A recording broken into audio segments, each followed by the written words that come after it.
नमस्कार, number 1 debate show ताल ठोक के में आपका स्वागत है। आपके साथ मैं हूं प्रत्युष खरे। पटना के बड़े अस्पताल के अंदर पांच बेखौफ अपराधी बेधड़क घुसे और ताबड़तोड़ फायरिंग कर एक शख्स को भून डाला।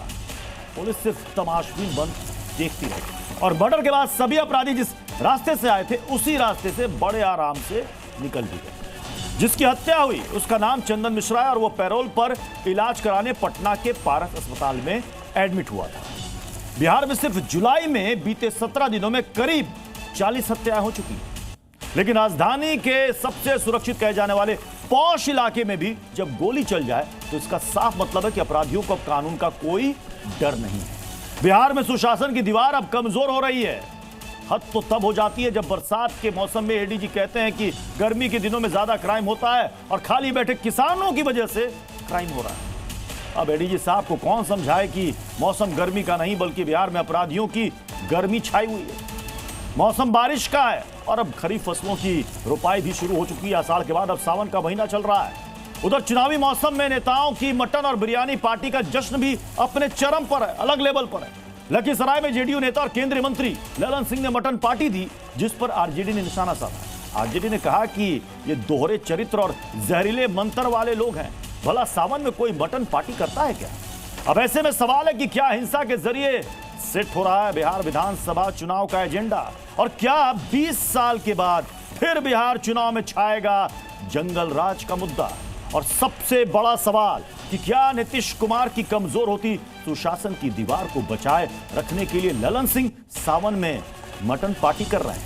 आज इसी अहम मुद्दे पर ताल ठोक कर करेंगे चर्चा, लेकिन शुरुआत इस रिपोर्ट से।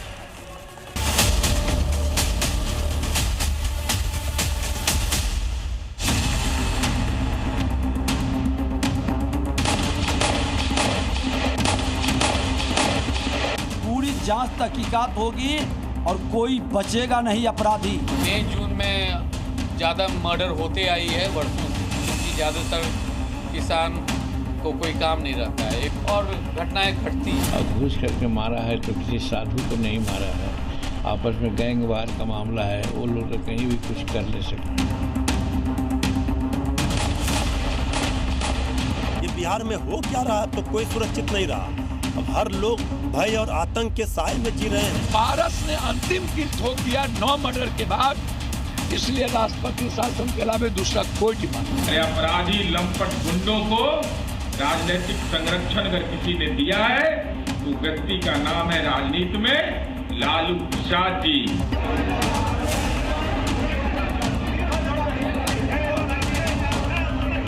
भोजन बनल हो, बढ़िया भोजन हो, सावन के भी इंतजाम हो, सावन वाला भोजन के भी हो, आज सावन नहीं मनावा हो। ये बहुरूपियों का चेहरा हम सामने लाना चाहते हैं। ये जो नकाब लगाए रखते हैं ना, धर्म की बात करते हो, कितने अधर्मी, मैं वो शुरू करना चाहता हूँ।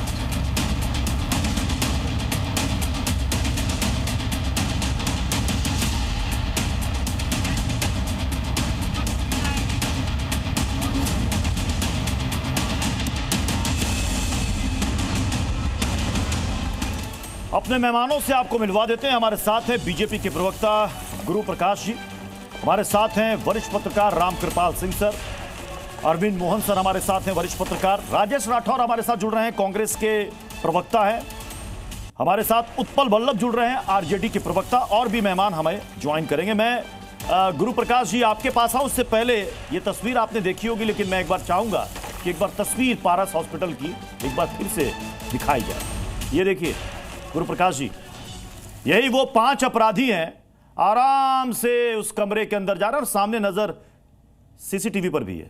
उनको पता है कि कैमरा सब कुछ रिकॉर्ड कर रहा है, लेकिन बहुत आराम से अंदर जाते हैं और ये देखिए 1 2 3 4 5 पांचों अंदर घुसते हैं, अंदर गोलियों की बौछार करते हैं, 4 निकलता है, वो भी दिखाएंगे तस्वीर, और 5वां आराम से थोड़ी देर के बाद आता है, जैसे कोई डर नहीं।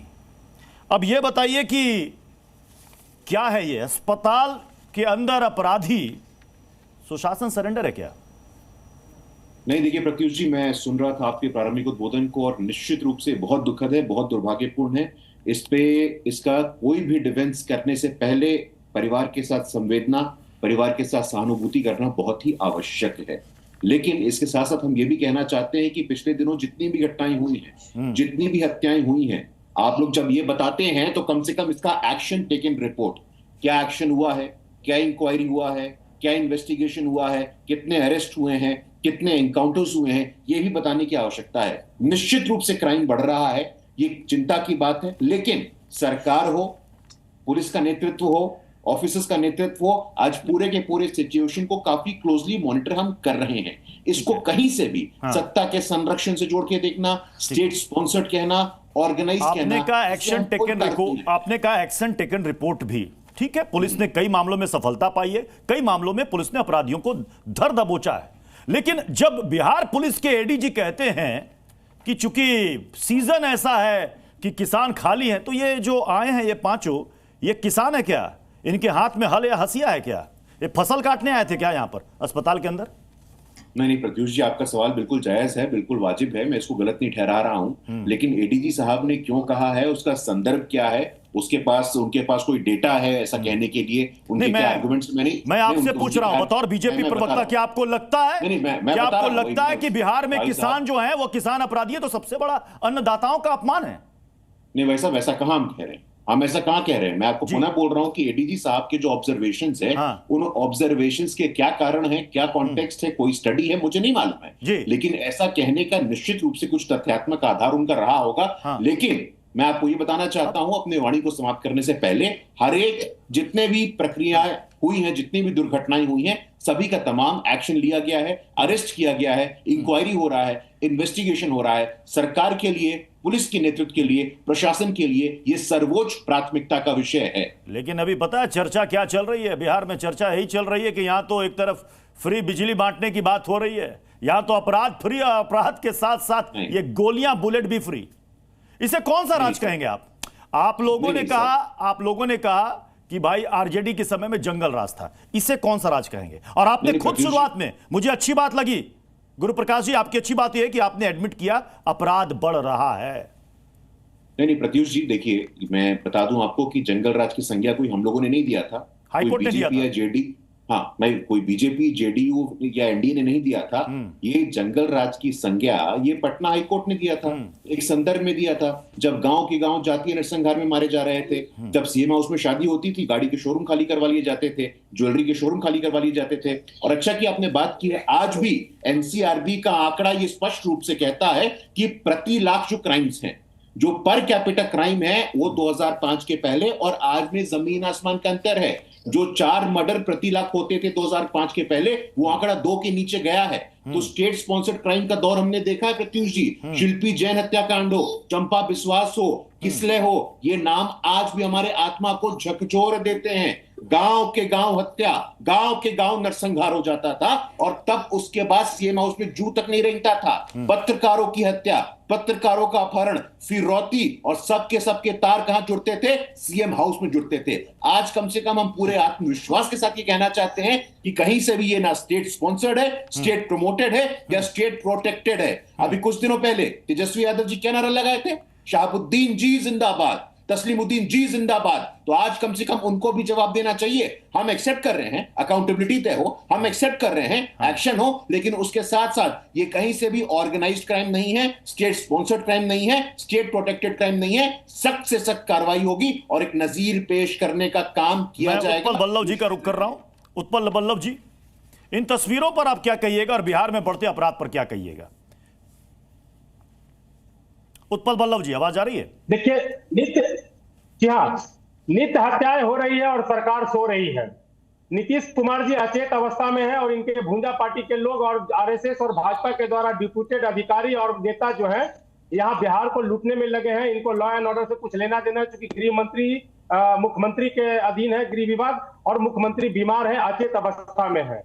और गुरु प्रकाश जी हो या इनके सारे नेता हों, उनका खुद का स्टेटमेंट इस तरह की हत्याओं पे जो है मैं सुना देता हूं, यह दर्शाता है कि इन हत्या के प्रति उनके विचार क्या है और इन पर एक्शन लेने के प्रति उनके क्या कार्यक्रम है। आप सुन लीजिए। अभी आपने सुनाया जीतन राम मांझी जी बोले कि जिनकी हत्या हुई है वो संत नहीं थे, अपराधी थे। अरे अपराधी थे या क्या थे, यह कोर्ट का मामला है। कोई ऐसे ही हत्या किसी को नहीं कर सकता है। लॉ एंड ऑर्डर क्या है? कोई किसी को आकर के हत्या कर देगा, अपराधी ही है तो हत्या कर देगा कोई कि वो सरकार उसको पकड़कर जेल में डालेगी, नियमानुसार उस पर कार्रवाई की जाएगी। ये खुली छूट कैसे दे सकते हैं? अगर कोई अपराधी भी है तो आप ये खुली छूट कैसे दे सकते हैं कि कोई भी आए और गोली चलाना शुरू कर दे? ये लॉ एंड ऑर्डर का इनका फॉर्मूला है। जो सरकार के मुख्य लोग हैं, जीतन राम मांझी जी पूर्व मुख्यमंत्री भी रहे हैं, कुछ दिन पहले Vijay Sinha ji deputy CM number 2 बोले थे कि बिहार में बालू माफिया, भूमि माफिया, जमीन माफिया और पुलिस प्रशासन जी के बीच में नेक्सस बना हुआ है और कारोबार के कारण, क्योंकि उस कारोबारी में यहाँ के बड़े पुलिस अधिकारी हैं, आईएएस ऑफिसर हैं और ये कारोबारी लोग भूमि कारोबार हो या बालू के कारोबार हो, सब लोग मिल करके ये बिजनेस के कारण ये हत्याएं कर रहे हैं। ये डिप्टी सीएम नंबर 2 बोले थे, विजय सिन्हा जी बोले थे। और आज अभी उत्पल बल्लभ जी सुना रहे हैं, उत्पल बल्लभ जी, अभी की सरकार सवालों के कटघरे में है। मुझे बताइए, जिसे आप जंगल राज कह रहे हैं, आपके शासन काल में तो खुद पटना हाईकोर्ट ने उसे जंगल राज कहा था। आपकी जानकारी में मैं बता देता हूं और आप ये बात अगर पता कर लीजिए, पटना हाईकोर्ट ने नगर निगम को कहा था, पटना नगर निगम को, ये नगर निगम की स्थिति जो है पूरे जंगली स्थिति है, जंगल राज जैसा बना के रखा गया है। और वो नगर निगम जिसमें ज्यादातर पार्षद और भाजपा के चुने गए थे, ये भाजपा ही नियंत्रण में नगर निगम था। मैं जो कह रहा हूँ दावे के साथ कह रहा हूँ, अब परसेप्शन बनाने में ये लोग कामयाब रहे हैं। गुरु प्रकाश जी को कुछ नहीं मालूम है, कुछ एक सेकंड तो बात कर रहे हैं। 1997 को पटना हाईकोर्ट ने टिप्पणी की थी, जंगल राज की संज्ञा दी थी। जंगल राज आप पूरा पढ़ लीजिए। पटना शहर में नगर निगम को कहा था, नगर निगम के व्यवस्था को लेकर के कहा था। अच्छा, मुझे एक बात बताइए बल्लभ जी, मुझे एक सेकंड, मैं ये सवाल बीजेपी से भी मिलूंगा, मैं सेम सवाल बीजेपी से भी लूंगा। दूसरी बात जवाब तो लीजिए, बल्लभ जी, यहाँ नीतीश कुमार जी अपराधियों के सामने हाथ जोड़कर खड़े होते हैं, चाहे आनंद सिंह, मैं आ रहा हूं, मैं इसी पर आ रहा हूं। नीतीश कुमार, एक सेकंड, अभी मैं नीतीश जी पर ही आ रहा हूं। एक सेकंड बल्लभ जी, पहले सुन तो लीजिए। बल्लभ जी एक सेकंड सुन लीजिए। मैं ये कह रहा हूं कि ऐसा क्या है कि जब यही नीतीश बाबू आपके साथ आ जाते हैं तो सुशासन राज हो जाता है, जब यही नीतीश बाबू आपका हाथ छोड़कर एनडीए के साथ आ जाते हैं तो जंगल राज आ जाता है। इसका उदाहरण मैं देना चाहता हूं। आप याद कीजिए वो दौर जब नीतीश कुमार जी को यहाँ के सांसद कहे थे कि करेजा तोड़ देंगे, करेजा। लालू जी ने कहा कोई माई के लाल में दम नहीं है कि नीतीश कुमार को छू दे। वो नीतीश कुमार हमारे साथ आते हैं, वो बन जाते हैं, और जब यहाँ जाते हैं तो आनंद सिंह जैसे अपराधियों को गोर जोड़ते हैं, और साथ में डिप्टी सीएम जो है सुशील मोदी जो अभी नहीं रहे, तो क्या पता कल को इलेक्शन के बाद, चुनावी नतीजों के बाद फिर नीतीश बाबू आपके साथ आ जाए, क्या पता। बल्लभ जी देखिए, बल्लभ जी भविष्य कोई नहीं जानता, क्या पता कल को आपको जरूरत पड़ जाए नीतीश बाबू की, फिर से आप सरकार बना लें, फिर से कहेंगे नीतीश बाबू सुशासन बाबू, कल को आप ही कहेंगे। मैं यही सवाल गुरु प्रकाश जी आपसे पूछना चाहता हूं कि यही नीतीश कुमार जब आरजेडी के साथ थे तो आप ही सबसे ज्यादा हमलावर थे, बीजेपी सबसे ज्यादा हमलावर थी कि देखिए नीतीश बाबू के शासन में जंगल राज चल रहा है। अभी आपके शासन में आ गए, आपका तो डबल इंजन है महाराज, आप तो डबल इंजन की सरकार चला रहे हैं। कौन सा इंजन कमजोर हो गया कि यहां पर अपराधी मजबूत हो गए? नहीं देखिए प्रत्युष जी, मैंने अपने ऑब्जर्वेशंस में भी कहा और पुनः कह रहा हूं कि बढ़ती आपराधिक चिंता का विषय है। निश्चित रूप से इस पे एक्शन होना चाहिए, इंक्वायरी होना चाहिए, इन्वेस्टिगेशन होना चाहिए, अरेस्ट होना चाहिए। लेकिन जब आपने उनसे पूछा कि जंगल राज की परिभाषा क्या होती है और आज की स्थिति क्या है, उसमें जमीन आसमान का अंतर है। ऑर्गेनाइज्ड क्राइम एक क्रिमिनोलॉजी में स्थापित टर्म है। लॉ एंड ऑर्डर की जिसने भी पढ़ाई की उनको पता है कि ऑर्गेनाइज्ड क्राइम क्या होता है। जब मंच से ये कहा जाए कि शाहबुद्दीन जी जिंदाबाद, तस्लीमुद्दीन जी जिंदाबाद, तो इसका क्या प्रभाव होता है हम आपसे पूछना चाहते हैं। किडनैपिंग हो, फिरौती हो, एक्सटॉर्शन हो, हत्याएं हो, नरसंहार हो, महिलाओं के प्रति अपराध हो, 2005 से पहले और 2005 के बाद। लेकिन इसके बावजूद प्रत्युष जी, मैं ये कहने को, मानने को तैयार हूं कि सरकार को, प्रशासन को, स्पेशली पुलिस प्रशासन को एक क्लोजली मॉनिटर करके एक ऐसा उदाहरण प्रस्तुत करना चाहिए कि कोई माई का लाल ऐसा करने की हिम्मत भी ना करे और सोचे भी ना। ये निश्चित रूप से एक चिंता का विषय है, दुर्भाग्यपूर्ण विषय है, लेकिन हमारे लिए लॉ एंड ऑर्डर। मैं रामकृपाल सर और अरविंद मोहन सर का रुख करूंगा, लेकिन उससे पहले मैं कांग्रेस के पास जाना चाहूंगा। राजेश राठौर जी हमारे साथ जुड़े। राजेश राठौर जी, क्राइम हो रहा है तो सरकार तो सवालों के घटघरे में आएगी और इससे सरकार बच नहीं सकती, सरकार से सवाल तो पूछे जाएंगे। लेकिन अगर मैं आपसे पूछूं कि आप पिछली सरकार और इस सरकार की तुलना करें तो आपको क्या लगता है, दोनों में ही जंगल राज था? एक में जंगल राज है, एक में जंगल राज था, या दोनों में सुशासन था? प्रत्युष जी, आसानी से इस बात को कह देना और इससे बच जाना कि वो जंगल राज था, ये गुंडा राज है, उसमें कम अपराध होते थे, इसमें ज़्यादा अपराध होता था। आपका अपराध बड़ा, मेरा अपराध छोटा, आपका अपराध छोटा, मेरा अपराध बड़ा। इससे बिहार का कल्याण नहीं होगा, सिर्फ पीड़ा होगी। हमें चिंता इस बात की है कि डबल इंजन की सरकार एक बात में यह कह के निकल जाती है, पहले ऑर्गेनाइज्ड क्राइम होता था, पहले सीएम हाउस से देखा, आज भी तो सीएम हाउस चला रहे हैं। सीएम हाउस से चार जो अधिकारी हैं वही अपराधी बने हुए हैं। पहले ऑर्गेनाइज्ड क्राइम होता था, तो क्या आज रिटेल में दुकान खुल गया है क्या? आज पंचायतों में अपराधियों का दुकान खुल गया है क्या? और दावे के साथ कहते हैं। अगर ये ऑर्गेनाइज्ड क्राइम की बात करते हैं तो भारतीय जनता पार्टी और नीतीश कुमार और उनके नेता ने रिटेल दुकान खोल दी है और गांव तक दुकान खोल दिया है अपराधियों का। कभी ऐसा हुआ है आज़ादी से लेकर आज तक कि 15 दिन में 40 हत्याएं हो? कई हत्याओं केस दर्ज नहीं हो रहा है, घूम रहा है दाएं से बाएं। पटना वाला एक बैंक मैनेजर का लाश मिला, अभी उसको हत्या वाला आरोप नहीं लगाया गया है। अगर सबको मानूं तो 100 से ऊपर हो जाएंगे हत्या। यह कह के बच जाते हैं, बड़ी बेशर्मी है। पुलिस महकमे के लोग आते हैं, पीसी करते हैं, प्रेस कॉन्फ्रेंस में यह बता देते हैं कि अन्नदाता ही अपराधी है। और अपराध का भी सीजन होता है। हम लोग तो सीजन 4 समझ रहे थे, जाड़ा, गर्मी, बरसात और पतझड़। फिल्मों में था कि 4 मौसम के बाद 5वां मौसम प्यार का होता है। ये 5वां मौसम अपराध का हो गया, ये तो मैं नहीं जाना था। और वो भी अपराध किसान का है, ये भी मैं नहीं जाना था। बेशर्मी है। कभी आप किसान को आतंकी कह देते थे, कभी भाषण जीवी कह देते थे, आज किसान को आप अपराधी कह रहे हैं, तब भी सब चुप है। ये दुर्भाग्य है बिहार का, ये दुर्भाग्य है भारत का। हमारे साथ 2 वरिष्ठ पत्रकार हैं, मैं रुक कर लेता हूं। राम कृपाल सर, ये बात किसी के गले नहीं उतर रही है जो बात एडी बड़ी बेशर्मी है, शर्म आती है मुझे। फल का, सब्जियों का सीजन, ये तो लोगों ने सुना था, मतलब ये अपराध का सीजन है, बकायदा महीना कोट कर रहे हैं। और वो महीना जब धान की रोपाई होती है, किसान उसमें व्यस्त होते हैं। कौन खाली है साहब, कौन कर रहा है मर्डर? मुझे भी थोड़ा सा आश्चर्य हुआ अब ये किस लहजे में कहा गया, लेकिन मैं तो इतना मानता हूं कि इतने वरिष्ठ पुलिस अधिकारी हैं। हाँ। और जो पुलिस अधिकारी हो उसको अपराध के बारे में तो पूरा मालूम ही होना चाहिए। अपराधी मौसमी नहीं होते, पहली बात तो ये है। और किसान, कोई किसान ऐसा नहीं होता जो पीछे रिवॉल्वर रख के धान की रुपाई करता हो। और जिसके पास रिवॉल्वर खरीदने की हैसियत होगी या ताकत होगी, वो धान की रुपाई नहीं करेगा। रही बात, देखिए अभी जो ये तू मैं है, मैं एक बात कहूँगा कि पॉलिटिकल पार्टीज एक दूसरे पर ब्लेम करती हैं। इसी के बीच जो अपराधी है उसको एक तरह का एसाइलम मिल जाता है कि हम इसको उलझा देंगे,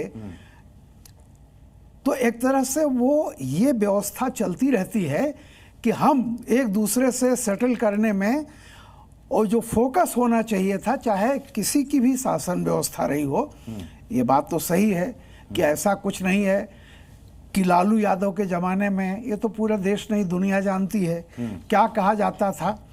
और परसेप्शन भी रियलिटी से बहुत दूर नहीं होता, बढ़ चढ़ के हो सकता है, लेकिन कोई भी परसेप्शन कहीं न कहीं एक छोटी सच्चाई का ही एक बीज, जो छोटी सच्चाई होती है वही बट वृक्ष बनती है।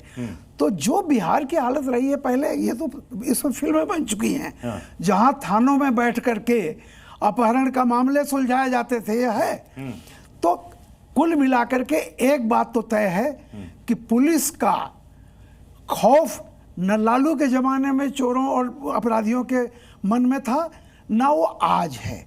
नीतीश जी ने बहुत अच्छे काम किए हैं। उन्होंने महिलाओं में जिस तरह से एम्पावरमेंट किया, लड़कियों को साइकिल बांटी, मैं मानता हूँ बहुत सारा, जैसे शराब की दुकानें बंद करा करके बहुत सारे महिलाओं के मन में उन्होंने आदर अपना स्थान बनाया है। लेकिन अभी जो कुछ हो रहा है, नैतिक जिम्मेदारी, आधिकारिक जिम्मेदारी, कानूनी जिम्मेदारी निश्चित तौर पर व्यवस्था की है। सिर्फ लालू को गाली देकर के आप बच नहीं सकते। निहरो यादव जी, जिस वक्त आरजेडी का शासनकाल था, उस वक्त जब अपराध होता था तो उस वक्त सड़कों पर बीजेपी जेडीयू उतरा करती थी।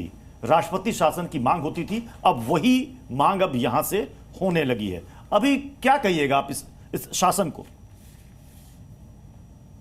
जरा 2 मिनट मुझको समय दिया जाएगा। हाँ, दिया बोलिए। सबसे पहले मैं राजेश राठौर जी ने कहा हाँ कि 15 दिनों में 40 हत्याएं हुई बिहार में। तो अगर 15 दिनों में 40 हत्याएं हुई तो 2 पॉइंट कुछ हत्याएं हुई, और पहले जो 3900 साल में होता था तो 10 हत्याएं हुआ करता था पहले। ये मैं राजेश राठौर जी नहीं देख पाए। दूसरी बात मैं कहना चाहता हूं कि आंकड़ों के संदर्भ में अगर देखिएगा अपराध बिहार का तो कम है, और चयनात्मक चर्चा करिएगा, कहीं कुछ घटनाएं घटी कई और उस पर चर्चा करिएगा तो लगेगा कि संख्या बढ़ गया। लेकिन आज भी बिहार ऐसा राज्य है जहां अपराध के मामले में अन्य राज्यों से। नेहरा जी मैं माफी के साथ आपको रोकना चाहूंगा। अभी जो आप कह रहे हैं ना कि आंकड़ों से तुलना कर लीजिए, उस वक्त के आंकड़े से हमारे आंकड़े कम है। सुनिए एक सेकंड नेहरा जी, अभी आपने कहा ना आंकड़ों से तुलना कर लीजिए। अगर आप उस समय कहते थे कि कार के शोरूम में घुस करके कार ले जाया जा रहा है, व्यापारियों का बच्चों का अपहरण किया जा रहा है, दिन दहाड़े हत्या हो रही है, तो यहां अस्पताल के अंदर घुस करके मर्डर हो रहा है, इसे आप क्या कहिएगा? इसे भी आंकड़े में बताइएगा। और आपके बिहार पुलिस के एडीजी कहते हैं कि किसान खाली इसलिए हत्याएं हो रही हैं। तो आपकी नजर में, मैं पूछ रहा हूं, गंभीरता के पूछ रहा हूं, क्या आपकी नजर में किसान है अपराधी? बिल्कुल गंभीरते समय नहीं, तो क्या आपकी नजर में किसान अपराधी है? अगर आपकी पुलिस कंट्रोल नहीं कर पा रही है तो फेल्योर किसका है? आरजेडी का है? किसका फेल्योर है? अब मैं बोलूं? बोलिए। पारस में जो घटना घटी, वो जिसकी हत्या हुई, चाहे कोई अपराधी भी हो उसकी हत्या नहीं होना चाहिए था, लेकिन वो अपराधी बड़ा था, उसकी हत्या हुई। पारस हॉस्पिटल की जिम्मेवारी थी सीमा होती है, बेशर्मी की भी सीमा होती है। सब कुछ आपने डाल दिया, सब कुछ आपने डाल दिया। इसीलिए मैं इसको गुंडा राज कहता हूँ। बात मैं कहना चाहता हूँ, शर्म है महाराज। बोलते हैं हत्या हुई, कम हुई, अरे कितना होना चाहिए में, जहाँ अरे छोड़िए कांग्रेस वाले क्या बोलिएगा, आपका कोई सीमा होती है, शर्म कीजिए। अरे कितने, अरे अवरोध क्या है आपका? कितना हत्या हो जाएगा तब बताइएगा, जो कितना हो जाए। बेशर्मी की सीमा है, बेशर्मी की सीमा है। अरे कितना हत्या करवाइएगा वो तो बताइए। इंजीनियर की हत्या, डॉक्टर की हत्या, व्यवसायी की हत्या, किसान की हत्या, महिला की हत्या, दलित की हत्या, कितने खून पिएंगे। एक सेकंड, एक दूसरे पर पर्सनल कमेंट मत कीजिए, एक दूसरे पर पर्सनल कमेंट मत कीजिए। मैं सरकार है ये। मैं अरविंद मोहन सर, मैं आपके पास आ रहा हूं। अरविंद मोहन सर, एक को क्या बदला बिहार में? अगर कोई सिंपल सा सवाल पूछे, क्या बदला बिहार में? भाई बिहार की जनता ने वोट दिया कि भाई इस शासन को हम नापसंद करते हैं, दूसरे शासन को चुना। आज की तारीख में क्या हो रहा है? नहीं, बदला यही है कि पुलिस चीफ आके इतना बेशर्मी का बयान देते हैं। बदला यही है कि जेडीयू के प्रवक्ता आके इतनी बेशर्मी की बातें कर रहे हैं। और बदला ये भी है कि नीतीश कुमार ने जब शासन संभाला था तो अपराधियों से शासन की दूरी बहुत साफ कर ली थी। मुकदमे चलेंगे और जो भी होगा उसमें शासन की ओर से कोई दखल नहीं होगा। वही नीतीश कुमार आनंद मोहन के बच्चे की शादी में जाते हैं, वही नीतीश कुमार अनंत कुमार को अपने साथ गले लगाते हैं। तो बदला ये है, और इस पॉइंट पे जब बदला है तो उसका फर्क जेडीयू प्रवक्ता और पुलिस चीफ के बयान में दिखाई दे रहा है। पुलिस चीफ इतनी अगर बेशर्मी से बयान दे सकता है तो मेरे ख्याल उसको अभी आज के आज सैक कर देना चाहिए था। ऐसे नालायक पुलिस चीफ का कोई मतलब नहीं होना। और दूसरी बात यह है कि इन सारे हत्याओं का बहुत साफ मतलब है कि पुलिस प्रशासन नामक चीज़ नहीं है। सर्विलेंस, खुफियागिरी, अपराधी गिरोहों पे नज़र रखना, किसका, ये सब काम पुलिस भूल गई है। पुलिस कुल मिला के बालू और शराब माफिया से वसूली में लगी हुई है। सड़क पे वो चलती है तो उसको अपराधी नहीं दिखाई देते, उसको सिर्फ ये दिखाई देता है कि कहाँ से पैसे निकलेंगे, और इस पैसे की वसूली पुलिस मैं प्रोफेसर संगीत रागी का मैं रुख करना चाहूंगा। बिहार के बारे में कहा गया कि साहब ये जंगल राज है। राहुल गांधी ने भी हाल में कहा है crime capital of India Bihar को। नहीं, ये बयान संगीत रागी जी, संगीत रागी जी। देखिए प्रत्युष, मैं राहुल गांधी जी की बातों पर टिप्पणी नहीं करना चाहता हूं, क्योंकि उन्होंने संभवतः बिहार को देखा नहीं है। जब हम 80 और 90 के दशक में बिहार लोगों को छोड़ छोड़ करके लोग भागते थे। मैं लेकिन एक बात ये सब कहने से पहले दोहरा देना चाहता हूं कि पुलिस का जो बयान है वो बहुत ही शर्मनाक है, बहुत ही घटिया है, बहुत ही निंदनीय है। चाहे वो अपराधी ही क्यों ना हो, ये ठीक है कि वो व्यक्ति अपराधी था, मर्डर केस में उसका नाम था, कई एक चार्जेज उसके खिलाफ थे, और यदि पारस हॉस्पिटल के आईसीयू में यदि वो था तो इसमें कोई दो राय नहीं है। जो प्रवक्ता कह रहे हैं कि भाई वहाँ के प्रशासन का भी ये ध्यान में आना चाहिए था। वो बेऊर जेल में भी काट चुका है।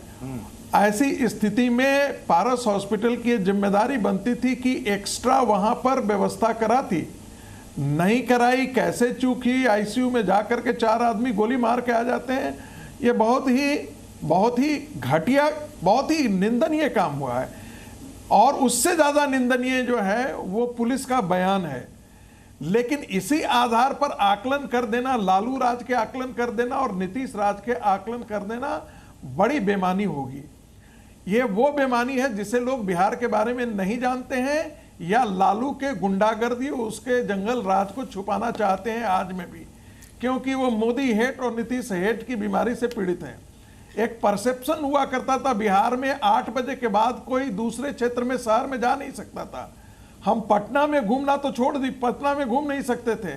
हम पटना से यदि औरंगाबाद अपना जिला में जाने तो रात में बसें बंद हो जाया करती थी। आज की ये स्थिति कम से कम नहीं है। ऑर्गेनाइज्ड क्राइम पहले साल भर में 8000 हुआ करते थे। आप सोच सकते हैं उसमें बहुत बड़ी गिरावट आई है। हाँ, लेकिन ऐसे अपराध निश्चित तौर पर बढ़े हैं और नीतीश सरकार में नीतीश को जिम्मेदारी लेनी चाहिए और उनको इस पर अपना बयान जारी करना चाहिए। क्यों ऐसी घटनाएं बार बार, कम से कम उनको बाहर आकर के इसके बारे में बोलना चाहिए। वो होम मिनिस्ट्री, उसकी जिम्मेदारी उनकी बनती है। ये कहकर के बच नहीं निकल सकते कि लालू राज में ऐसा होता था और आज भी ऐसा हो रहा है। कायदे से आपका प्रशासन चुस्त होना चाहिए, नहीं तो आरोपियों को और विपक्षियों को इस बात को दम मिलेगा कि ये जानबूझ करके होने दिया जा रहा है। मतलब आप यही कहना चाह रहे हैं अकाउंटेबिलिटी तय होनी चाहिए। शादाब चौहान जी हमारे साथ AIMIM से जुड़े हुए हैं। शादाब चौहान जी, ये कौन सा राज चल रहा है? बतौर विपक्ष सत्ता पक्ष को घेरेगा ही और घेरना भी चाहिए, लेकिन यहां पर यह तुलनात्मक बात आ जाती है कि साहब उस समय कौन सा राज चल रहा था, क्राइम तो उस वक्त भी था, आंकड़े भी बयां करते हैं। देखिए, अगर लालू राज में गुंडा राज था, सुशासन के नाम पे नीतीश जी सत्ता में आए थे, तो आज के समय में बिहार अपराधियों का संरक्षण केंद्र बन चुका है। एक तरफ बिहार पूरे देश के लिए बहुत सारे अधिकारी देता है, एक संघर्ष के तौर पे जाना जाता है। वहां के लोग संघर्ष हैं, जुझारू हैं, प्रेम करते हैं सब लोगों से। आज परिस्थिति बदल गई है। जिस प्रकार से एनसीआरबी का डेटा है कि 2019-20, 20-21 और 21-22 में जिस प्रकार लगातार 10,000 से ज्यादा हत्याएं हुई हैं, यहां पर 30,000 से ज्यादा अपहरण की घटनाएं हुई हैं, महिलाओं के साथ रेप की घटनाएं जिस प्रकार से 20,000 से ज्यादा हुई हैं, ये बेहद निंदनीय है। ये एनसीआरबी का डेटा, मेरा डेटा नहीं है, जो इस बात को प्रमाणित करता है कि नीतीश जी की जो पकड़ है वो शासन प्रशासन से इतनी कमजोर पड़ चुकी है कि एक अधिकारी इस प्रकार से बेहुदा बकवास करता है। मैं कभी अधिकारियों के लिए इस प्रकार की भाषा प्रयोग नहीं करता जो जाहिलाना बकवास की है। वो किसानों का भी अपमान है, वो बिहार की जनता का भी अपमान है, और उस पर आप अभी तक एक्शन क्यों नहीं लिया गया? सवाल ये है। एनडीए की सरकार है, बीजेपी और नीतीश कुमार जी दोनों मिलकर के बिहार की जनता से न्याय करने में नाकाम है। लॉ एंड ऑर्डर जो पूरी तरह से ध्वस्त हो चुका है, और कहीं ना कहीं जो ये दर्शाता है कि वहां अपराधियों में कानून का डर नहीं है, और इसी का प्रमाण है कि आए दिन गुरु प्रकाश जी से इसका जवाब लेते हैं। गुरु प्रकाश जी, यही बात तेजस्वी यादव ने भी कहा है कि अब नीतीश कुमार से बिहार संभल नहीं रहा है। नहीं, देखिए, ये कहना गलत है प्रत्युष जी। नीतीश कुमार जी का ट्रैक रिकॉर्ड है, और आप किसी भी व्यक्ति का आकलन एक घटना के आधार पर करना ये ठीक नहीं है। एक घटना के आधार पे आप व्यक्ति के 40 साल के राजनीतिक जीवन पे आप कोई प्रमाण पत्र नहीं दे सकते हैं। नीतीश कुमार जी का कार्यकाल 2005 से लेकर के 2025 तक इन टोटो समग्रता से देखने की आवश्यकता है। और जैसा कि आंकड़ों की बात हो रही थी, पर कैपिटा इनकम हो, नंबर ऑफ मर्डर हो, एनसीआरबी के 2022 के आंकड़े हो, निश्चित रूप से उसके आधार पर नीतीश कुमार जी का मूल्यांकन करिए ना, आपको किसने रोका है। लेकिन हाँ, निश्चित रूप से अभी जो घटनाएं हो रही हैं और ये घटनाएं जैसे जैसे सरकार के सामने आ रही है, संज्ञान में आ रही है, 1 जून से 30 जून तक 6 महीने में 1376 हत्याएं और औसतन हर महीने 220 से ज्यादा हत्याएं। प्रत्युष जी मैं बात पहले पुरानी लेकर के नहीं जाना चाहता था, लेकिन 3804 ये मैंने अभी का आंकड़ा दिया आपके जी, आपकी सरकार के समय का जी। मैं बताना चाहता हूं प्रत्युष जी, मैं पुरानी बात नहीं लेके आना चाहता था, लेकिन चूंकि आपने आंकड़ा दिया है तो मैं आंकड़ा ही देना चाहता हूं जी। 2004 का वार्षिक आंकड़ा है 3900 मर्डर। 3900 मर्डर मात्र 2004 में राबड़ी जी के शासनकाल में हुए थे। अब 2000 से भी कम है, जनसंख्या भी बढ़ी है, पर कैपिटा क्राइम को देखिए। तो ये जो घटनाएं देखिए, हम और आप यही चाहते हैं, आप मीडिया के नाते और मैं पटना वासी के नाते, कि लॉ एंड ऑर्डर ठीक हो, लॉ एंड ऑर्डर ठीक नहीं, लॉ एंड ऑर्डर ठीक हो, ये हम सबकी प्राथमिकता है, ये राजेश जी की प्राथमिकता है, शादाब भाई की प्राथमिकता है, लेकिन इसको पॉलिटिसाइज करना, इसका राजनीतिकरण करना ये ठीक नहीं है। हम सबको साथ आकर के इसमें काम करने की आवश्यकता है और मैं इसको मानता हूं। नहीं, आपने अच्छी बात की गुरु प्रकाश जी, आपकी यही बात अच्छी लगती है कि आप कुछ चीज को बिल्कुल बेबाकी से एडमिट करते हैं। आपने कहा पॉलिटिसाइज नहीं करना चाहिए अगर कहीं कहीं क्राइम हो रहा है। तो ये बताइए कि जब आरजेडी के शासनकाल में क्राइम हो रहा था तो पॉलिटिसाइज कौन कर रहा था? पटना हाईकोर्ट। पटना हाईकोर्ट आप लोग नहीं कर रहे थे? अरे भाई, पटना विपक्ष के नाते हम कर रहे थे, लेकिन पटना हाईकोर्ट जंगल राज जो आज, कौन कहता था कि लालू जी इस्तीफा दे दीजिए, राबड़ी देवी इस्तीफा दे दीजिए, कौन कहता था? देखिए सर, ऐसा है कि अगर लालू जी के घर से अपहरण सरगना चले, अगर लालू जी के घर पे शहाबुद्दीन जी, आप कुछ दिनों पहले फोन रिकॉर्ड आया था ना, देखे थे कि नहीं आप, कि एसपी बहुत बदमाशी कर, एसपी को हटवा दीजिए, लालू जी बोले हम देखते हैं। आज ऐसा होता है क्या? देखिए, वहां पुरानी बातों में जाने की कोई आवश्यकता नहीं है, हम लोग फॉरवर्ड लुकिंग लोग हैं। वर्तमान में क्राइम कैसे कम हो, चलिए बिहार में लॉ एंड ऑर्डर हमारी प्रायोरिटी में कैसे आए, बिहार में अपराध भी अपने चरम पर है, तो यहां पर दूसरी तरफ मटन पार्टी की चर्चा काफी तेज है। हमारे साथ विनोद बंसल साहब भी जुड़े हुए। विनोद बंसल साहब, अभी ललन सिंह जी की जो मटन पार्टी है वो सबसे ज्यादा इस वक्त वायरल है, सबसे ज्यादा चर्चा में है।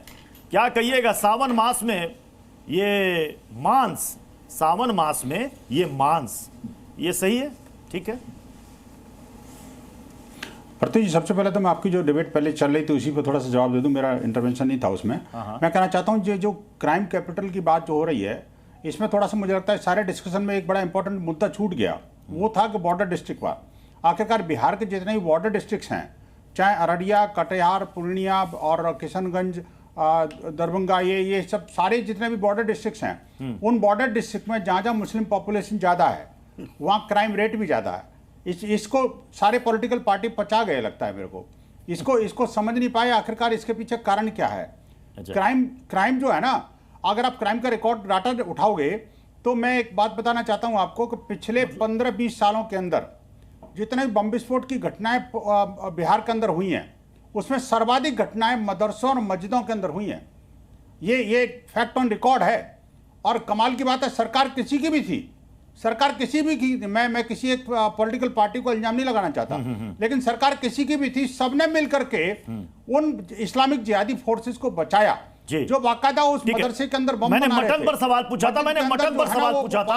लोगों को अच्छी तरीके से याद है कि बिहार में चुनाव के समय तेजस्वी यादव का वो वीडियो काफी वायरल हुआ था। वो तस्वीर भी हम दिखाएंगे, वो मछली वाला जो था वीडियो, और राहुल गांधी का जो मटन रेसिपी वाला था, उस समय काफी हाय तौबा मचाता है। देखिए तस्वीरें भी हम दिखा रहे थे।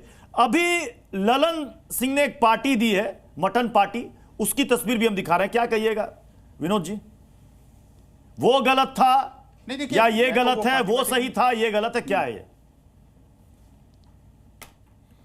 नहीं देखिए, पार्टी देना तो इनका राजनीतिक लोगों का स्वभाव है। अब कैसी पार्टी दे रहे हैं, क्या पार्टी दे रहे हैं, मुझे इसकी जानकारी नहीं है। लेकिन यह है कि अगर कोई वास्तव में कोई रिलीजियस पार्टी है तो गलत है। मैं सीधे सीधे शब्दों में कहता हूं, निंदा करता हूं इसकी। लेकिन अगर कोई मान लो कोई पॉलिटिकल पार्टी अपने ग्राउंड को या अपने दोस्तों को खुश करने के लिए दे रहे हैं, तो जैसी प्रथा अभी तक चली आ रही है, अगर कोई इलीगल नहीं है, अनएथिकल नहीं है और धार्मिक नहीं है, तो निश्चित रूप से किसी में कोई ऑब्जेक्शन कोई क्यों होगा, कोई क्या खाता है क्या नहीं खाता, क्या करता है क्या नहीं करता, लेकिन सार्वजनिक रूप से अगर ये रिलीजियस पार्टी है तो मैं तीव्र शब्दों में इसकी निंदा करूंगा। लेकिन मुझे इस बात का पूरा नहीं पता, प्रकाश जी, क्योंकि अभी ये विषय अभी गुरु प्रकाश जी लोग अभी तक भूले नहीं है बीजेपी ने कितना बड़ा मुद्दा बना दिया था कि देखिए सावन के महीने में और नवरात्रि के समय में ललचा कर दिखा करके ये हिंदुओं की भावनाओं को आहत किया जा रहा है। तो अभी जो ये पार्टी हुई है इसमें क्या हुआ, मतलब वो जो था ये मांसाहारी था और जेडीयू के नेता और केंद्रीय मंत्री ललन सिंह ने जो पार्टी दी ये मटन शाकाहारी है, इसमें शायद प्याज लहसुन नहीं पड़ा होगा। नहीं, अरे प्रत्युष जी ऐसी बात करते हैं आप। नहीं देखिए, ये खाने पीने भोजन को लेकर के हमारी सभ्यता संस्कृति बहुत समृद्ध है। ये चार्वाक का देश है। स्वामी विवेकानंद खुद भी नॉन वेजिटेरियन खाते थे और बोलते थे इस बात को। तो खाने पीने को लेकर के आप हमारी संस्कृति को, सभ्यता को थोड़ी परिभाषित। ये बात तो उस वक्त भी समझनी चाहिए थी ना, बीजेपी के नेताओं को उस वक्त भी समझनी चाहिए थी जब तेजस्वी यादव मछली खा रहे थे। नहीं, राहुल यादव माफ कीजिएगा, राहुल गांधी जो है वो मटन रेसिपी बना रहे थे, सीख रहे थे। तो ये भी उस वक्त सोचना चाहिए था ना। नहीं, देखिए ऐसा है कि अब हेलीकॉप्टर में केक काट, चार्टर प्लेन में केक काटना, चार्टर प्लेन में केक काटते हुए एक फोटो आया था, हमको लगता है कि वो भी चलाना चाहिए आपको। चार्टर प्लेन में केक काटते हैं और हेलीकॉप्टर चॉपर में मछली खाते हैं और कहते हैं गरीब गुरबा की राजनीति करते हैं। तो ये तो कम से कम दोहरे मापदंडों की पराकाष्ठा हुई कि नहीं हुई है? आप कहेंगे गरीब गुरबा, क्योंकि अभी देखिए सावन का महीना है ना, सावन का महीना है। राहुल गांधी के उस वीडियो पर काफी बवाल हुआ था कि देख लीजिए साहब, ये सावन में दिखाया जा रहा है ये वीडियो, और नवरात्र के समय में देख लीजिए तेजस्वी यादव को। निहोरा यादव है जेडीयू के प्रवक्ता, वो भी हमारे साथ जुड़े हुए हैं। निहोरा जी, क्या ये शाकाहारी मटन था? बताइएगा जरा। नहीं, मुझको एक बात बताइए। पूछिए ना। ललन जी ने पार्टी दिया। ललन जी थे क्या वहां? ललन जी को मटन खाते देखा है आपने क्या? न्योता उन्होंने दिया था। न्योता क्या दिया था वो बयान भी हमारे पास है। देख, उनका बयान था सावन वालों के लिए भी भोजन का इंतजाम है, जो सावन नहीं मानते उनके लिए भी बढ़िया प्रबंध है। और दबा के छक के खाया लोगों ने मटन, ये पीस दिखा दिखा के खाया। बयान जनता अगर खाना सुन लीजिए मटन, एक सेकंड। अब ललन सिंह जी ने खाया नहीं खाया वो हम नहीं जानते, वो तस्वीर भी नहीं है, लेकिन क्या बोला वो सुन लीजिए। एक सेकंड सुन तो लीजिए। भोजन बनल हो, बढ़िया भोजन हो, सावन के भी इंतजाम हो, सावन वाला भोजन के भी हो, आज सावन नहीं मनावा हो। अब बताइए निहोरा जी, मटन बनल हो, बढ़िया इंतजाम हो। अभी बताइए यही इंतजाम अगर आज आरजेडी और कांग्रेस कर दे तो आप लोग तो पता नहीं क्या हाय तौबा मचा देंगे। देख लीजिए, अनर्थ हो गया साहब। कहा उन्होंने? नहीं, हाय तौबा मचाने का मतलब नहीं है। तो क्यों मचाता? यादव हेलीकॉप्टर में खा रहे थे मछली। अच्छा, सावन में। अच्छा, जमीन में बैठ के खाए तो ठीक, हेलीकॉप्टर में खाए तो गलत। मतलब गजबे है। मतलब जमीन में बैठ के खाए तो ठीक, टेबल कुर्सी में बैठ के खाए तो ठीक, हेलीकॉप्टर पर काय खा लिए? ये महाराज ये गजबे है। लेकिन ये गजबे है निहोरा जी, ये तर्क मुझे समझ में नहीं आया। अरे निहोरा जी, अरे पार्टी तो दिया ना मटन की पार्टी तो दी ना, नहीं देते सर जी। ललन सिंह का फोटो नहीं देते, कहते सावन का पवित्र महीना है साहब, हिंदुओं की भावनाएं आहत हो जाएंगी। बहुत सारे हिंदू नहीं खाते हैं, नहीं देंगे हम। खाइए यहाँ पर सादा भोजन। भाई जो खाने वाला है खाते ही है। ओके, खाने वाले अच्छा खिला सकता, खिलाइए। मतलब खिलाना ठीक है, सावन में बढ़िया है। शादाब चौहान जी, लहसुन प्याज जो खाते हैं सावन में कि नहीं? शादाब ठीक है। हेलीकॉप्टर में क्यों खाया? मुझे आपकी बात ये लाइन बड़ी पसंद आई। हेलीकॉप्टर में कहाँ खाया? हेलीकॉप्टर में कहाँ खाया? अच्छा होता कि जमीन में बैठ के खा लेते। सादाब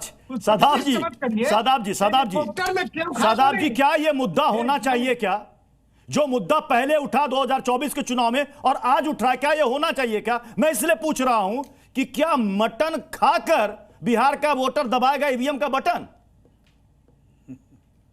निश्चित ये बड़ी विडंबना है कि 21वीं सदी की राजनीति में सवाल था मेरा सदाब जी, मटन और चिकन के वोट की चर्चा हो रही है। एक तरफ श्रावण मास में उत्तर प्रदेश में दुकानें बंद है गोश्त की, वहीं इनके एनडीए के सहयोगी वहां मटन की पार्टी दे रहे हैं। अगर वही काम हम मटन खा लेते ओपनली और फेसबुक पे डाल देते, बोलते नहीं आपने आस्था को ठेस पहुंचा दी, आपको जेल को जाना चाहिए, आपके घर बुलडोजर चला जाएगा। दूसरी चीज ये है कि कौन क्या खाता है ये उसकी मर्जी है, लेकिन सवाल है एनडीए वाले मटन खाएंगे तो वो इको फ्रेंडली मटन होगा, और अगर हम मटन खाएंगे तो वो आस्था का अपमान हो जाएगा। ये मटन भी इको फ्रेंडली ईद की बात करते हैं। अभी विनोद बंसल जी बड़ी बड़ी बातें कर रहे थे, उन्होंने एक शब्द नहीं बोला ये इको फ्रेंडली ईद की। रागी जी भी और बंसल जी भी दोनों के दोनों आकर के मेरे साथ 15-20 डिबेट में हिस्सा लिए, नहीं काटना चाहिए, जीव के साथ ऐसा नहीं करना चाहिए। अब श्रावण मास में बकरे को काट करके पार्टी दे रहे हैं एनडीए वाले, तो नहीं बोल रहे क्योंकि उनको पैटिंग करना है एनडीए की तरफ से। लेकिन मेरा मानना यह है कि कौन क्या खाता है ये उसकी मर्जी है। हाँ, शराबबंदी के लिए नीतीश जी ने अच्छा कार्य किया, लेकिन वो पर्दे के पीछे आज भी शराब माफिया जो है शराब बेच रहे हैं। ना मांस रुक रहा है, ना शराब रुक रही है, सिर्फ राजनीति अगर कहीं आ गई है। विनोद बंसल जी मुस्कुरा रहे हैं। विनोद बंसल जी, शादाब जी कह रहे हैं, शादाब जी का कहना है कि एनडीए वाले अगर मटन खाए तो इको फ्रेंडली हो जाता है, विपक्षी खा ले तो मांसाहारी हो जाता, नॉन वेजिटेरियन। नहीं पृथ्वी जी, मैं शादाब की एक बात से तो सहमत हूं, हाँ, कि न जो है ना क्राइम रुक रहा और न ही जो है ये जो खाना पीना रुक रहा। हाँ। मैं कहना चाहता हूं, आप देखिए कि ये जो इनका, लेकिन वो जो नहीं क्राइम, जो बेसिकली जो मस्जिदों के अंदर जो बम विस्फोट हो रहे हैं वो भी नहीं रुक रहे, मदरसों में जिस तरह से बम बनाए जा रहे हैं वो भी नहीं रुक रहे, और बड़े पैमाने पर जिस तरह से इस्लामिक जिहादी फोर्सेस बॉर्डर पास करके चले आ रहे हैं वो भी नहीं रुक रहे। और आप देखिए बांग्लादेशी घुसपैठियों हैं, रोहिंग्या वो भी नहीं रुक रहे, क्योंकि वो खुलेआम वो अंदर चले आ रहे हैं। बात यहाँ पर अपराध हो रहा है, बात यहाँ पर हत्याओं की हो रही है, बात यहाँ पर मटन की हो रही है। अभी मदरसे पर मत जाए, मदरसे पर मत जाए। 47 के तहत पीएफआई जो है ना, विनोद जी भी मदरसे पर मत जाए। अभी ये पांचों अपराधी पकड़ में जब आएंगे, पुलिस पता नहीं कब पकड़ेगी, पकड़ में आएंगे तो पता चलेगा। हम फिर डिबेट करेंगे, पता चलेगा इसमें कितने किसान हैं जो हल हसिया लेके गए थे, और जैसा आप बता रहे हैं कि मुस्लिम एरिया में बढ़ रहा है तो कितने उसमें किस धर्म के हैं वो भी पता चलेगा। सारी चीजें पुलिस की जांच में सामने आ जाएंगी जब ये अपराधी पकड़ में आएंगे। मेरे पास है ना जी, मैं रामकृपाल सर मटन पे मैं बात करना चाहता हूं। उस वक्त भी काफी दिलचस्प तस्वीरों पर काफी दिलचस्प चर्चा हुई थी।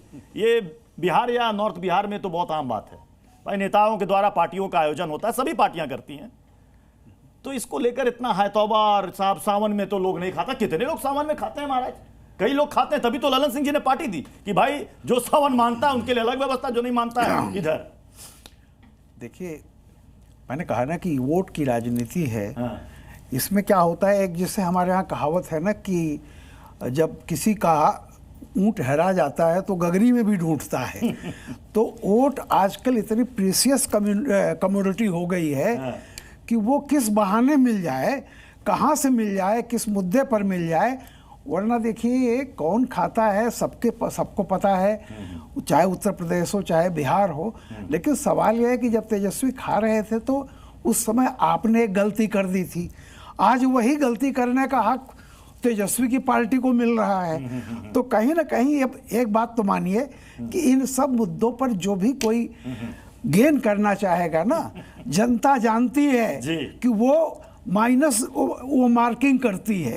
एक बात समझ लीजिए, जनता हमेशा ही नहीं करती माइनस, वो खा भी लेगी, पचा भी लेगी। वही कह रहा हूँ, इन सब चीजों से जनता नहीं।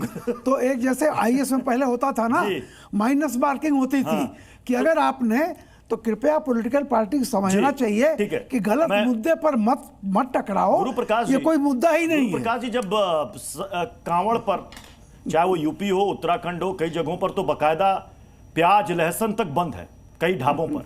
यहाँ नेम प्लेट विवाद अलग चल रहा है यूपी में और उत्तराखंड में, मैं चलिए इस बात को भी हटा देता हूं। ऐसे में क्या ये मांसाहार, जब आपने अटैक किया तो ये अटैक ना करें? नहीं, देखिए मैं सुन रहा था वरिष्ठ, आपने अटैक किया था उस वक्त, याद है, पॉलिटिकल अटैक था वो। अब छोड़िए ना उसको, छोड़ दीजिए। अच्छा ठीक है, नहीं अरे मुद्दा ये बीत गई तो बात गई। आपका वर्कर है प्रत्युष जी, आपका कार्यकर्ता है, कौन करेगा? कांग्रेस के प्रवक्ता मुस्कुरा रहे हैं। राजेश जी ये कह रहे छोड़िए ना, पुरानी बात हो गई, रह दीजिए, छोड़। बिहार में कहते हैं महाराज ए मर्दे रह दीजिए। अब राजेश जी क्या मतलब रह दें, छोड़ दें का छोड़ दें? देखिए वो लोग राजनीति करें, लेकिन हम जानते हैं कि भारत का दिल विशाल है।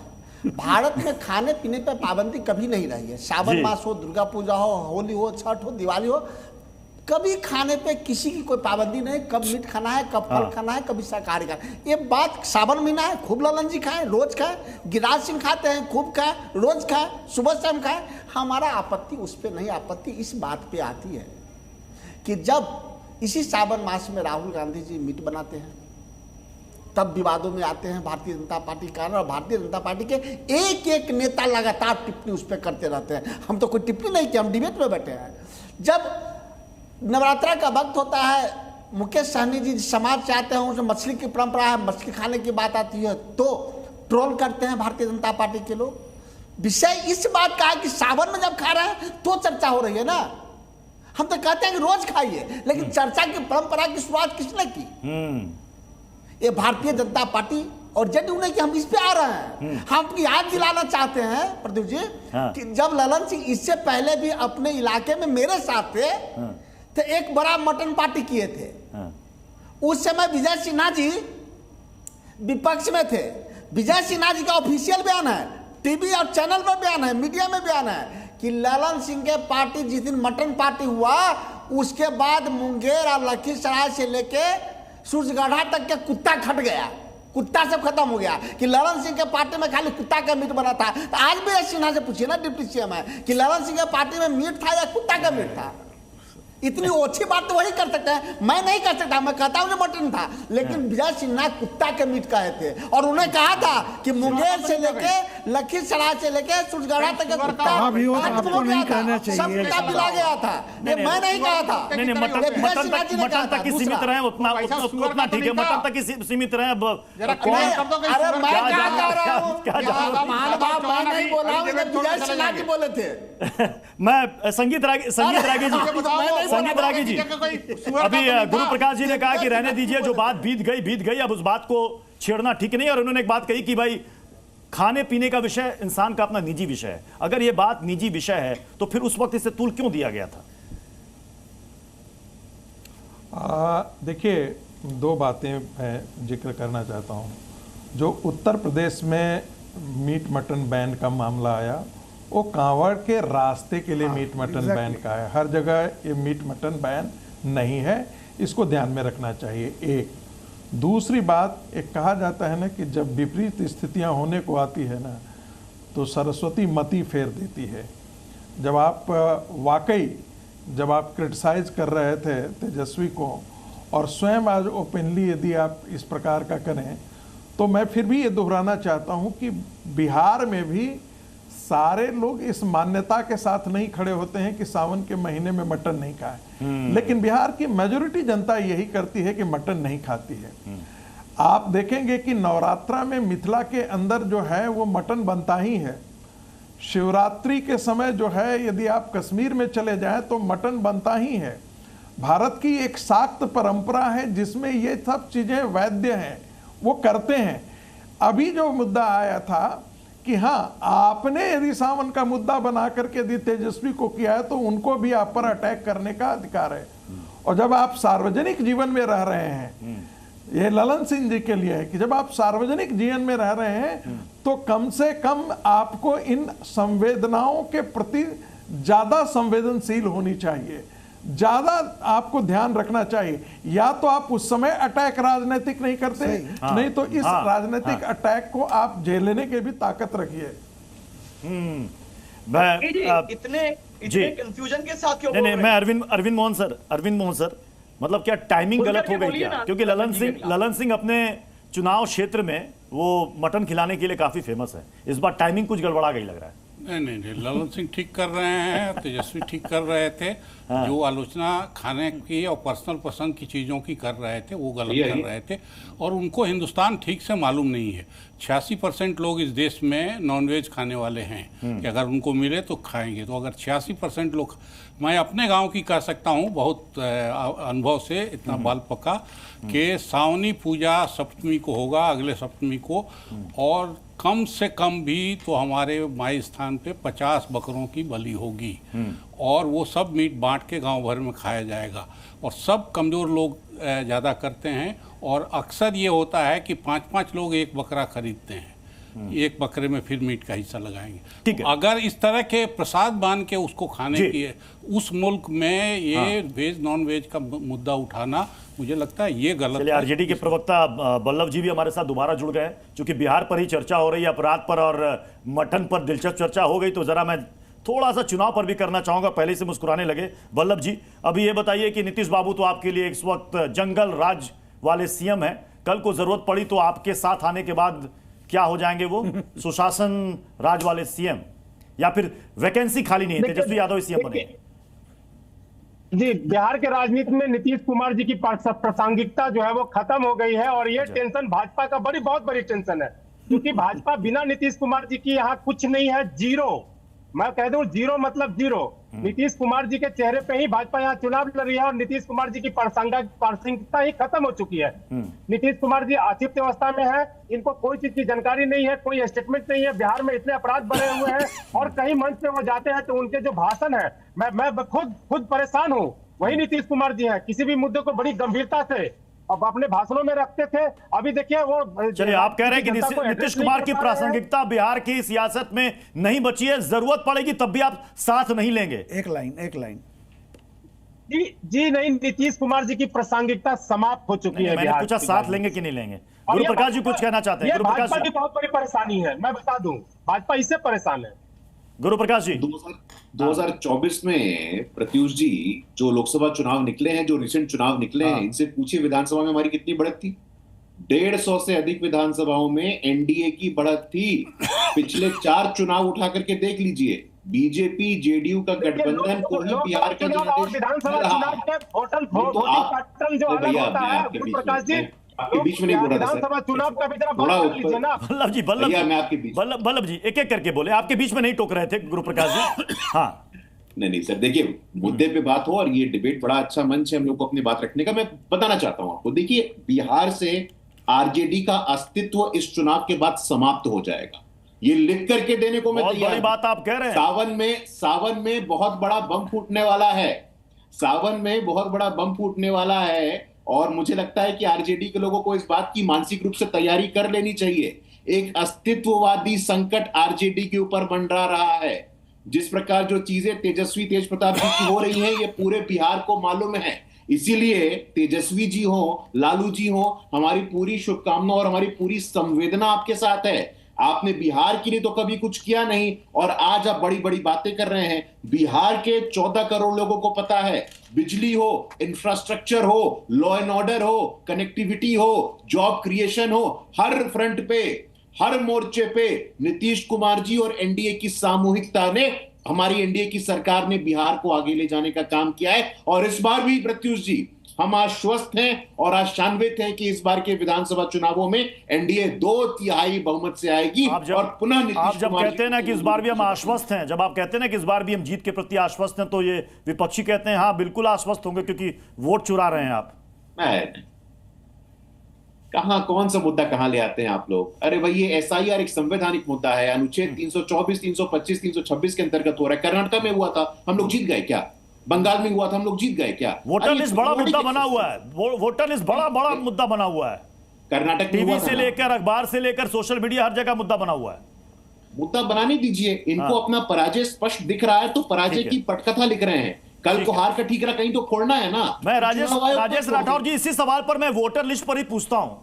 आप लोग कह रहे हैं कि साहब क्यों ना ये जीत के प्रति आश्वस्त होंगे, अगर इन्होंने सब कुछ मैनेज कर लिया, वोटर लिस्ट से पता नहीं कितने वोटर काट लेंगे। मैं आपसे पूछता हूं, जब अंतिम सूची आ जाएगी, मतदाता सूची, उस वक्त आप कहेंगे साहब इतने वोट कट गए और आपने मतदाता सूची में हेरफेर किया है। मैं आपसे पूछ रहा हूं, क्या आप चुनाव लड़ेंगे या चुनाव का बायकॉट करेंगे? मैं चुनाव का भी हिस्सा रहूंगा। मैं लोकतांत्रिक प्रक्रिया में विश्वास रखता हूं, और चुनाव आयोग के इस निर्णय का, वोटर पुनर्निरीक्षण का विरोध भी करता हूं।